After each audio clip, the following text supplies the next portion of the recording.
네, 안녕하세요. 반갑습니다. 레벨업입니다. 자, 보시면은 비트코인은 어제도 새벽에 한번 이렇게 쭉 하락을 해줬죠. 추가 관세 이슈가 뜨고, 그 다음에 나스닥이 다시 한번 더 폭락을 해주면서 비트코인도 따라서 내려준 모습 보여주고 있었어요. 제가 어제 이제 뭐라고 말씀드렸냐면은 비트코인이 그래도 반등 자리에서 반등이 좀 나왔기 때문에 나스닥만 무난하게 횡보, 반등이 아니라도 횡보만 해준다면 비트코인이 무난하게 올라줄 수 있을 것이다 라고 말씀드렸는데, 아쉽게도 나스닥이 박스권을 깨고 급락을 해주면서 비트코인도 같이 멱살 잡혀서 떨어져 준 모습입니다. 자, 나스닥을 한번 보면은 제가 생각했을 때는 지금 꽉 찬 음봉으로 계속해서 마감을 해주고 있어요. 이게 상당히 좀 위험한 흐름이거든요. 자, 보시면은 계속해서 아래꼬리 없는 꽉 찬 음봉, 아래꼬리 살짝 있었지만 또 이제 꽉 찬 음봉 보여주고 있어요. 이게 무슨 말이냐면은 매도세가 굉장히 강력하다라고밖에 볼 수가 없고, 이런 흐름이 계속 이어지면은 아마 상당히 좋지 않을 것으로 보여집니다. 이거는 굉장히 좀 좋지 않다. 나스닥은 추가 하락할 가능성이 높고 그 과정에서 비트코인과 같이 멱살이 잡혀서 내려갈 텐데, 근데 하락세가 어디쯤에서 멈춰줄까라고 생각을 한번 해보면 제가 생각했을 때는 18,000포인트쯤에서 한번 브레이크가 걸려줄 수 있을 것 같은데, 만약에 여기서도 반등이 제대로 나오지 않는다면 나스닥의 공황적 수준의 하락이 걱정이 되네요. 일단은 나온 뉴스들이랑 지표들을 한번 살펴보면은 지금 이틀 동안에 총 청산이 10억 달러 정도 발생을 했는데, 이게 한화로 약 1조 4천억 정도고, 어제 오늘만 딱 그 정도고요.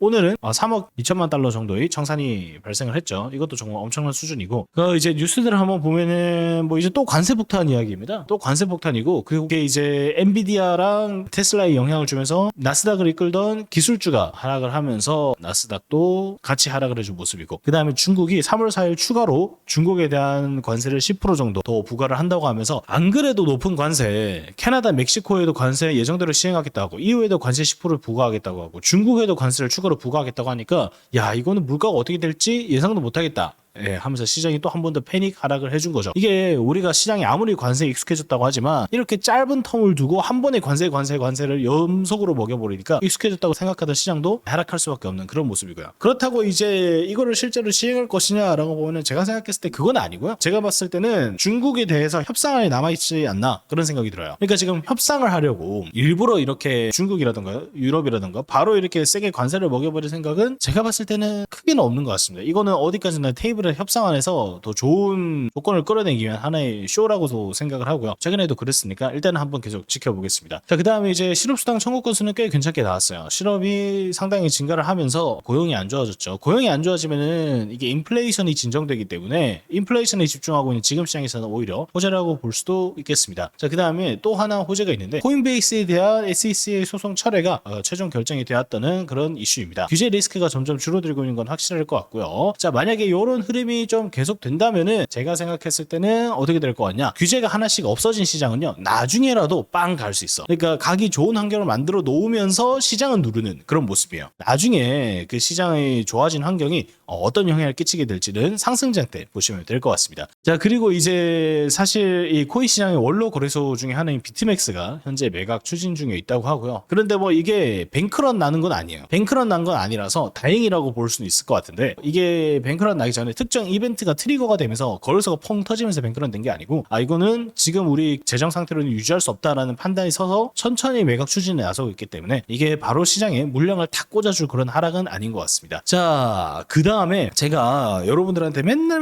말씀드리고 있는 이게 뭡니까? 비트코인 준비금 관련 법안이죠. 20개 주 중에서 이제 16개가 하원을 통과했다라고 하는데, 그 중에 텍사스주의 비트코인 전략 준비금 법안이 상원 본회의 심의에 들어갔습니다. 상원 본회의 심의만 통과하게 되면은 바로 땡큐거든요. 그런데 텍사스주, 이게 중요해요. 자, 사람들이 이제 보통 여기에 집중을 하겠지만 이게 중요해. 자, 여러분들 텍사스주가 뭔지 아십니까? 자, 텍사스주의 GDP는요 2.5839억 달러로, 자, 보시면은 세계 경제 규모 8위에 해당합니다. 자, 여러분들 한국 GDP가 23년에 1.73조 달러였어요. 텍사스 GDP가 2023년 기준 5.58억 달러입니다. 캘리포니아주 다음이거든요. 자, 한국보다 경제 규모가 2배 더 큰 나라가 비트코인을 전략 준비금으로 삼는다라고 생각하시면 이게 얼마나 큰 뉴스인지 짐작이 가시나요? 그래서 텍사스주의 이 비트코인 전략 준비금 법안이 상원 본회의 심의를 통과했다는 건 굉장히 좋은 뉴스다라고 보시면 될 것 같아요. 자, 그리고 밈코인 관련해서 이슈가 또 하나 나왔는데, 이런 뉴스입니다. SEC에서 발표한 건데, 밈코인은 증권에 등록할 의무가 없다. 라는 뉴스가 나왔어요. 아시다시피 한 2년 전에 코인이 증권인가 상품인가가 되게 핫했던 적이 있어요. 왜냐하면은 상품이면은 자본시장 거래법의 영향을 받고 증권이면은 증권법의 영향을 받거든요. 그런데 증권법이 훨씬 더 장사하기 안 좋아. 그래서 너도 나도 코인들이 상품으로 인정받으려고 발악했던 적이 있어요. 그때 이제 스택스가 상품이라고 인정받으면서 진짜 폭발적으로 올라줬었거든요. 지금은 뭐 좀 죽쓰고 있지만. 그런데 이 밈코인이 지금 증권 아니다, 상품이다 라고 얘기가 나와버렸어요. 상품이라기보다는 밈코인은 어디까지나 수집품이다. 수집품이고 그래서 증권이라고 볼 수는 없다. 증권법의 영향을 받지 않는다라고 나와버렸습니다. 증권법에 등록 의무가 없다. 물론 이게 밈코인에 대한 규제를 아주 풀어버리는 소리는 아니고요. 그냥 증권법에 속하지 않는다라고 얘기를 해준 게 맞아요. 지금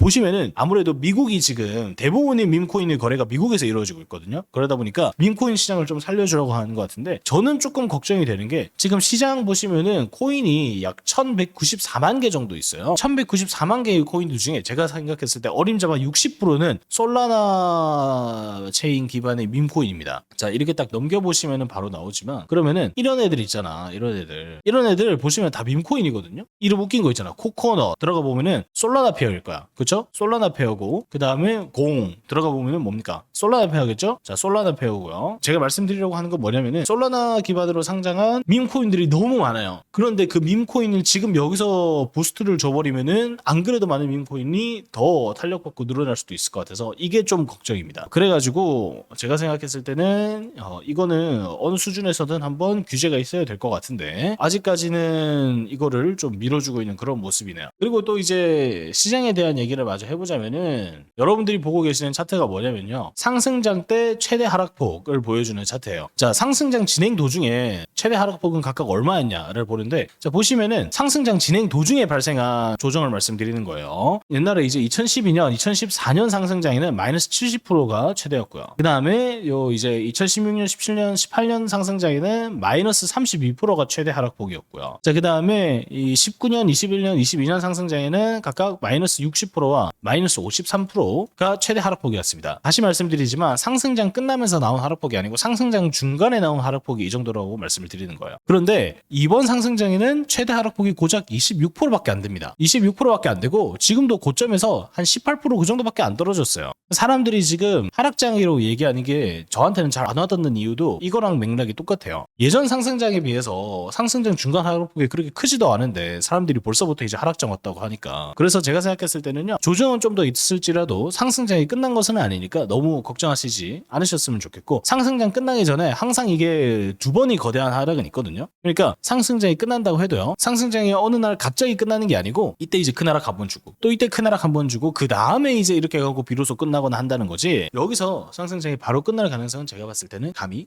희박하다라고 말씀을 드릴 수가 있겠습니다. 자, 일단은 오늘 뉴스들을 다 정리해봤는데 역시나 뉴스의 골자가 똑같습니다. 호재들은요 지금 당장 호재는 아니야. 앞으로 3, 4개월 뒤에 시장에 실제로 좋은 영향을 끼칠 호재들이고 반면에 악재들은 지금 당장 시장에 악영향을 끼칠 그런 이슈들이에요. 그렇기 때문에 지금 당장은 안 좋지만 추후 3, 4개월 뒤에 좋아질 뉴스들이 많이 쌓여가고 있는 지금 3, 4개월 뒤를 보시고 매매를 준비해 보시는 게 아주 현명한 선택이 될 것이다 라고 말씀을 좀 드릴 수가 있겠습니다. 감사합니다.